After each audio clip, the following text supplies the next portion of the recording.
Hello विद्यार्थी मित्रों, ધોરણ 11 સાયન્સ કેમિસ્ટ્રી ચેપ્ટર નંબર 6 ઉષ્મા ગતિશાસ્ત્ર।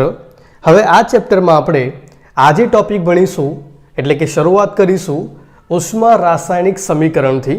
જો સિમ્પલ ટોપિક છે શું તો કે એક રાસાયણિક સમીકરણ જે સંતુલિત કરેલું હોય, જો પરફેક્ટ અહીંયા બેલેન્સ કરેલું છે, બરાબર, એટલે સંતુલિત કરેલું એક રાસાયણિક સમીકરણ જો પ્રક્રિયા એન્થાલ્પી સાથે દર્શાવવામાં આવે। હવે આ પ્રક્રિયા એન્થાલ્પી શું દર્શાવશે? તમે વિચારો કે આ એન્થાલ્પીનું આપણે મૂલ્ય લખીએ છીએ તો એ શું દર્શાવે છે?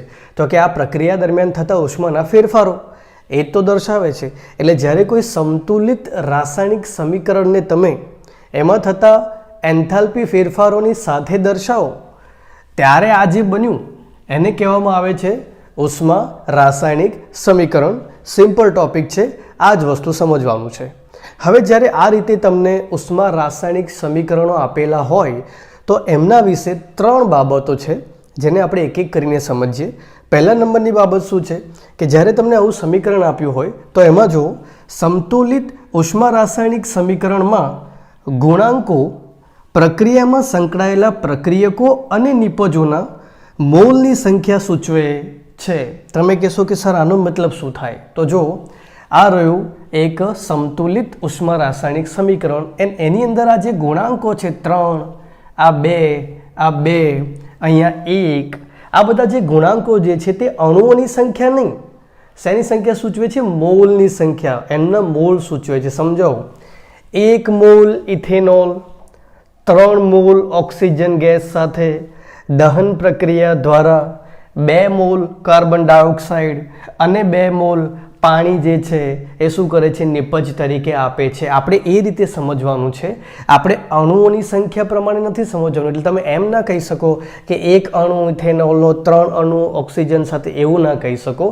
આ જે ગુણાંકો જે છે તે શું સૂચવે છે? આ ગુણાંકો સૂચવે છે મોલની સંખ્યા। જો શું લખ્યું છે? મોલની સંખ્યા સૂચવે છે। ઉષ્મા રાસાયણિક સમીકરણ માટે બીજા નંબરનો મુદ્દો જે ધ્યાનમાં રાખવા જેવો છે તે જો સાંભળો, આ મુદ્દાને તમારે રટવાનો નથી, પણ તમે આનો જે કોન્સેપ્ટ જે છે એને MCQ સોલ્વ કરવામાં કે પછી બુકના કેટલાક એક્ઝામ્પલ સોલ્વ કરવા માટે ઉપયોગમાં લઈ શકો છો। તેટલા માટે જ હું તમને આ કરાવી રહ્યો છું। અધરવાઇઝ એટલું બધું પણ નહીં કે તમારે એને રટીને રાખવું પડશે, તમને સીધું જોશો તરત ખબર પડી જશે। જો સાંભળો શું લખ્યું છે કે enthalpy of reaction, standard enthalpy of reaction જે છે એનું મૂલ્ય, સંખ્યાત્મક મૂલ્ય એટલે જે આ રીતની સંખ્યા સ્વરૂપે જે વેલ્યુ આવે છે તે નિર્દેશ કરેલા પદાર્થના મોલની સંખ્યા સૂચવે છે। પ્રમાણિત એન્થાલ્પી ΔHR નો જે એકમ જે છે એ તો કિલો જૂલ પર મોલ જ હોય છે। આ નીચેનું આપણે જાણીએ છીએ, આ ઉપરનું આપણે સમજવાનું છે। જો કેવી રીતે એને સમજવા માટે તમને એ લોકોએ શું આપ્યું? એક ઉદાહરણ આપ્યું। ઉદાહરણ બહુ સરસ છે, એક પ્રક્રિયા આપી, એક રિએક્શન આપ્યું, બરાબર। હવે આ એક સંતુલિત રિએક્શન જે સંતુલિત પ્રક્રિયા છે। હવે આ પ્રક્રિયાની અંદર તમારે થતો એન્થાલ્પી ફેરફાર શોધવાનો છે, એટલે પ્રક્રિયામાં થતો એન્થાલ્પી ફેરફાર તમારે શોધવાનો છે। તો આપણે જાણીએ છીએ કે પ્રક્રિયામાં થતો એન્થાલ્પી ફેરફાર શોધવાનો હોય તો કેવી રીતે મળે? તો એના માટે તમારે શું કરવાનું કે જે નિપજો હોય તે બાજુની બધી જ એન્થાલ્પી જે છે તે અહીંયા આગળ સરવાળો કરી દેવાનો, માઇનસ કરીને પ્રક્રિયકો બાજુની બધી જ એન્થાલ્પી ઓફ ફોર્મેશન એટલે સર્જન એન્થાલ્પી જે છે એમનો અહીંયા સરવાળો કરી દેવાનો। તો આ રીતે તમે નિપજો અને પ્રક્રિયકો એમની સર્જન એન્થાલ્પી જે છે એમનો સરવાળો કરીને અહીંયા વચ્ચે માઇનસ લો, એ બંને વચ્ચે તફાવત લો એટલે તમને શું મળી જાય છે? એન્થાલ્પી ઓફ રિએક્શન, પ્રક્રિયા એન્થાલ્પી મળી જાય છે। આપણે બધા જાણીએ છીએ, બુકમાં પણ એને સૂત્ર તરીકે આપેલું છે, બરાબર। બીજું કે આ જ્યારે આપણે કરતા હોય ત્યારે તત્વયોગમિતીય ગુણાંકોને ભૂલવાના નહીં। તત્વયોગમિતીય ગુણાંકો શું હોય છે? સમીકરણની અંદર જ્યારે તમે જોશો તો એને સંતુલિત કર્યું હશે તો એ સંતુલિત કરવા માટે શું લખ્યા હશે? આગળ આ પ્રકારના ગુણાંકો જોવા મળશે, એમને કહેવાય છે તત્વયોગમિતીય ગુણાંકો। એમને પણ આ ગણતરી વખતે ભૂલવાના નહીં। જો સાંભળો, સમજાવો, જ્યારે આવી ગણતરી કરતા હોઈશું તો વિચારો આ બાજુની સાઈડ જે શું છે? નિપજો છે, આ છે પ્રક્રિયકો છે। તો હું પહેલાં શું કરીશ? નિપજોની જે પણ સ્ટાન્ડર્ડ એન્થાલ્પી ઓફ ફોર્મેશન જેટલી પણ છે એ બધાનો સરવાળો કરી દઈશ। જો કેવી રીતે? અહીંયા જો H2O જે છે એની સ્ટાન્ડર્ડ એન્થાલ્પી ઓફ ફોર્મેશન એના તત્વયોગમિતીય ગુણાંક સાથે Fe જે છે એની સ્ટાન્ડર્ડ એન્થાલ્પી ઓફ ફોર્મેશન એના તત્વયોગમિતીય ગુણાંક સાથે હવે સ્ટાન્ડર્ડ એન્થાલ્પી ઓફ ફોર્મેશન બોલું છું એટલે સમજો સર્જન એન્થાલ્પીની વાત કરી રહ્યો છું. પ્રમાણિત સર્જન એન્થાલ્પી નિપજો છે એના માટે કર્યો સરવાળો, પછી માઇનસ કરીને આ જ વસ્તુ પ્રક્રિયકો માટે કર્યું. પ્રક્રિયકો જો આ રહ્યા Fe2O3 અને 3H2O માટે કર્યું જુઓ ધ્યાનથી. હવે આપણને તમને લોકોને એક વસ્તુ મેં ભણાવી ચૂક્યો છું. શું કે કુદરતમાં મુક્ત સ્વરૂપે મળી આવતા જે કેટલાક પદાર્થો છે એમની પ્રમાણિત એન્થાલ્પીના મૂલ્યો આપણે શું લઈએ છીએ? શૂન્ય લઈએ છીએ. તો અહીંયા જુઓ, અહીંયા એવા બે પદાર્થો તમને જોવા મળશે, હાઇડ્રોજન છે અને આ Fe આયન છે, બરાબર. તો આ બંનેની જે પ્રમાણિત સર્જન એન્થાલ્પીના જે મૂલ્યો છે કેવા આવવાના? શૂન્ય, બરાબર. જુઓ અહીંયા આગળ છે એમની પ્રમાણિત અવસ્થા કેટલું છે? શૂન્ય. હાઇડ્રોજન એનું પ્રમાણિત સ્વરૂપ કેટલું છે? શૂન્ય. એટલે મારે આ બે જગ્યાઓ જે છે આ અહીંયા અને અહીંયા આ તો વેલ્યુ શું થઈ જશે? શૂન્ય. શૂન્ય સાથે 3 ગુણાય કે 1 લાખ ગુણાય શું થઈ જશે? શૂન્ય થઈ જશે. અહીંયા પણ શૂન્ય થઈ જશે. તો બાકી શું રહ્યું? બાકી રહ્યું છે આ ખાલી આ જે પાણીવાળું સ્ટેપ છે તે, અને અહીંયા બાકી રહ્યું છે Fe2O3 વાળું સ્ટેપ. એટલે ખાલી આટલું જ બાકી રહેશે. અને પછી મારે શું કરવાનું કે જે ટેબલ નંબર 6.2 આપેલું છે એની અંદર બધાની સર્જન એન્થાલ્પીના જે મૂલ્યો, બરાબર, એટલે એન્થાલ્પી ઓફ ફોર્મેશનના મૂલ્યો આપેલા છે. એમાંથી H2O જે છે એનું મૂલ્ય હું લઈ આવ્યો, પછી Fe2O3નું મૂલ્ય જે છે તે લઈ આવ્યો. મેથેમેટિકલ સિમ્પલ કેલ્ક્યુલેશન કરીને જવાબ કેટલો આવે છે? 33.3 કિલોજૂલ. તો એવું કહેવા માગે છે કે આ જે મૂલ્ય આવ્યું ને, આ મૂલ્ય જે છે એ પ્રક્રિયામાં ભાગ લેતા પદાર્થોના મોલની સંખ્યા સૂચવે છે. તો એનો મતલબ શું થાય? જો આપણે શું કર્યું છે કે સર્જન એન્થાલ્પીના મૂલ્યો જે છે એ તો કિલોજૂલ પ્રતિ મોલ જ છે, બરાબર.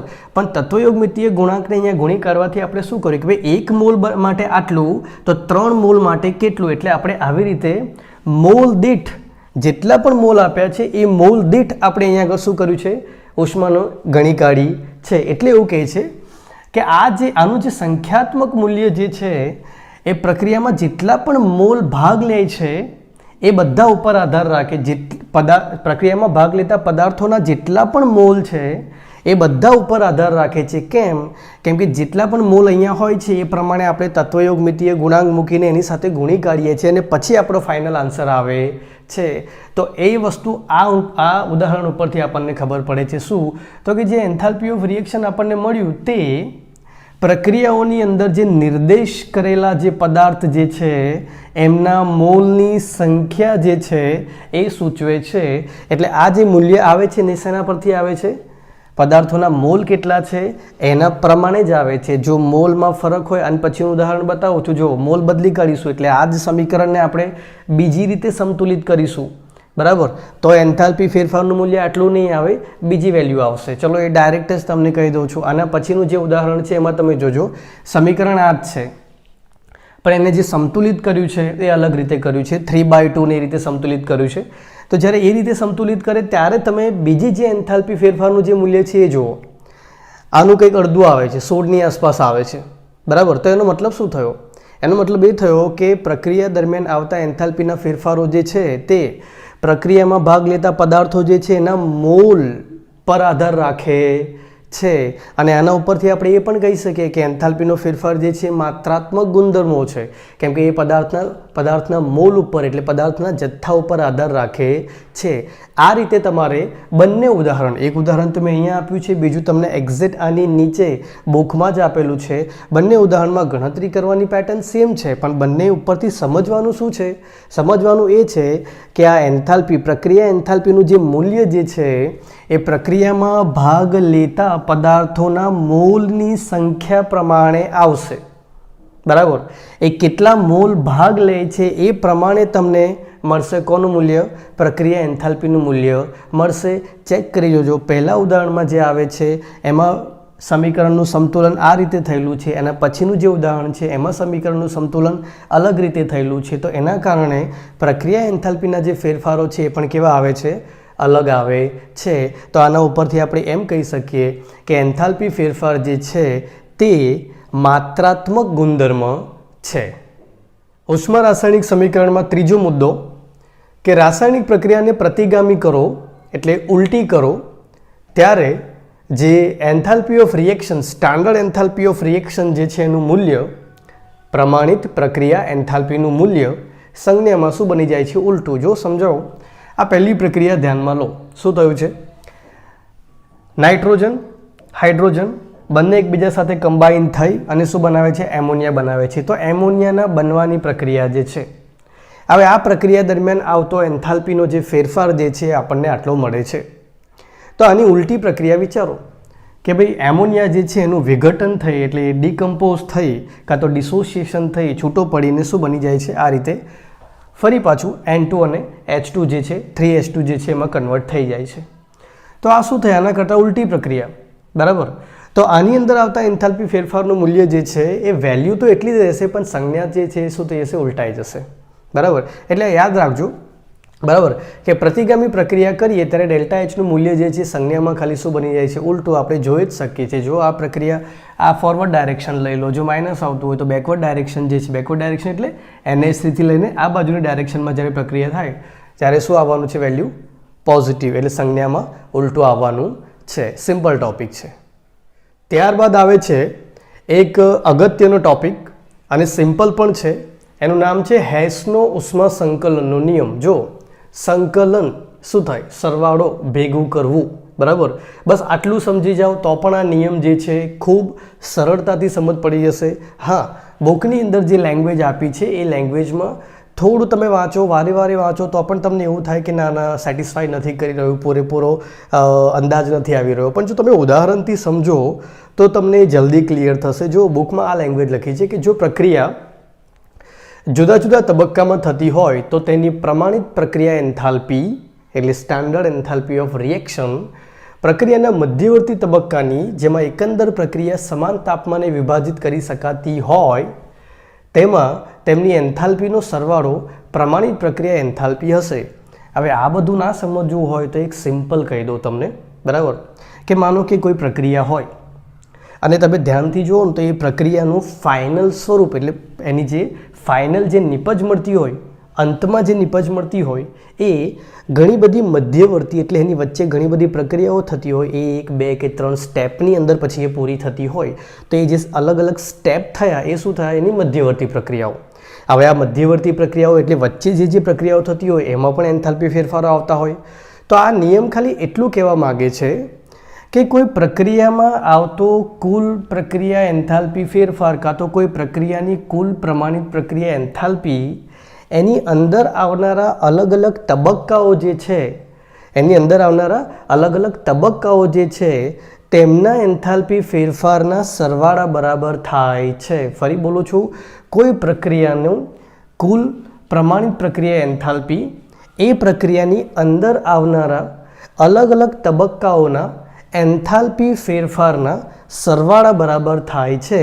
ઉદાહરણ જોશો તરત સમજ પડી જશે. જો અહીંયા બુકનું જ ઉદાહરણ લીધું છે એટલે એને ધ્યાનથી સમજજો, જેથી કોઈ બુક વાંચે તો એને જલ્દીથી સમજ પડે. હવે મારે આ પ્રક્રિયા માટે પ્રમાણિત પ્રક્રિયા એન્થાલ્પી શોધવી છે. આ પ્રક્રિયા જે છે એના માટે મારે શું શોધવી છે? પ્રમાણિત પ્રક્રિયા એન્થાલ્પી શોધવી છે. શું થાય છે? જો કાર્બન ઓક્સિજન કમ્બાઈન થઈને શું બનાવે છે? કાર્બન મોનોક્સાઇડ બનાવે છે. અને આ પ્રક્રિયા માટે મારે શોધવી છે પ્રમાણિત પ્રક્રિયા એન્થાલ્પી. તો હવે આ પ્રક્રિયા જે છે એ ડાયરેક્ટ નહીં, એ ઘણા બધા તબક્કાઓમાંથી પસાર થઈ જાય. જો સૌથી પહેલો તબક્કો શું? તો કે કાર્બન જે છે એ ઓક્સિજન સાથે સંયોજાઈને પહેલાં કાર્બન ડાયોક્સાઇડ બનાવશે. પછી કાર્બન ડાયોક્સાઇડ જે છે એ વિઘટન પામીને પછી ધીરે રહીને શું થશે? કાર્બન મોનોક્સાઇડની અંદર રૂપાંતરિત થશે એટલે કન્વર્ટ થશે, બરાબર. હવે અહીંયા જો માનો કે કાર્બન મોનોક્સાઇડ જે છે એનું વિઘટન જે થાય એ દરમિયાન એન્થાલ્પી ફેરફાર તમને ખબર ના હોય, કેમ કે જો આવું થવાનું છે. કાર્બન મોનોક્સાઇડ જે છે એ પછી ધીરે રહીને આ રીતે કાર્બન ડાયોક્સાઇડ જે છે તે કાર્બન મોનોક્સાઇડ અને આ રીતે ઓક્સિજન જે છે એમાં વિઘટન પામે છે.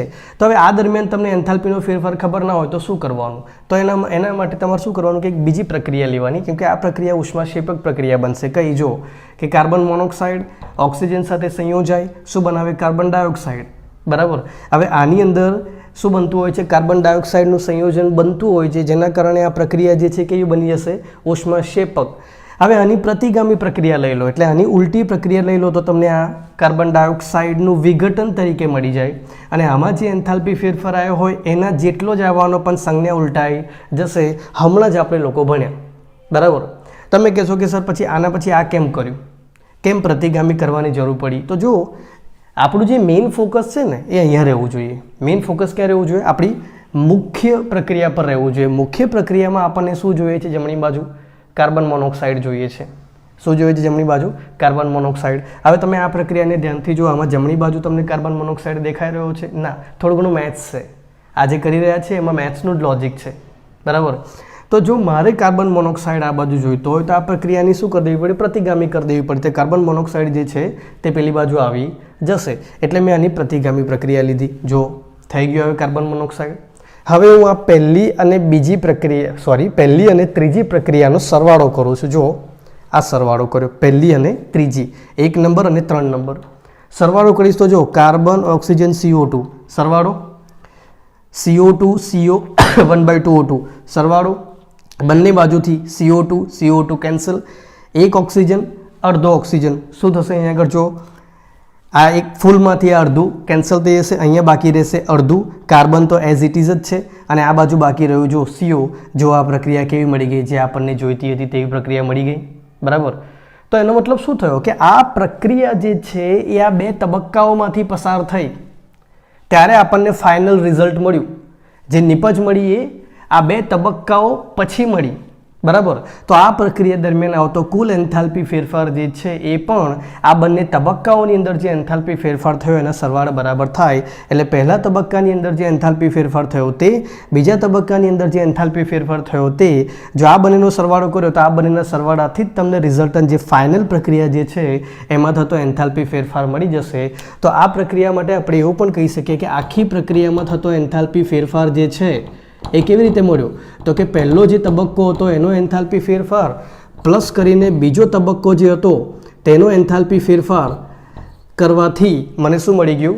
જે મારી મુખ્ય પ્રક્રિયા જે છે એની અંદર આવતો એન્થાલ્પીનો ફેરફાર, જેને હું કહીશ પ્રમાણિત પ્રક્રિયા એન્થાલ્પી. જો હેસ લો માટે તમારે એટલું જ ખાલી યાદ રાખવાનું છે કે પ્રક્રિયા જે છે જ્યારે એક કરતાં વધારે તબક્કાઓમાં થતી હોય ત્યારે તે પ્રક્રિયાની પ્રમાણિત પ્રક્રિયા એન્થાલ્પી એટલે આવતો કુલ પ્રક્રિયાનો એન્થાલ્પી ફેરફાર જે છે તેની અંદરના તબક્કાઓની અંદર આવતા જે એન્થાલ્પી ફેરફાર જે છે તેમના સરવાળાથી મળી જશે.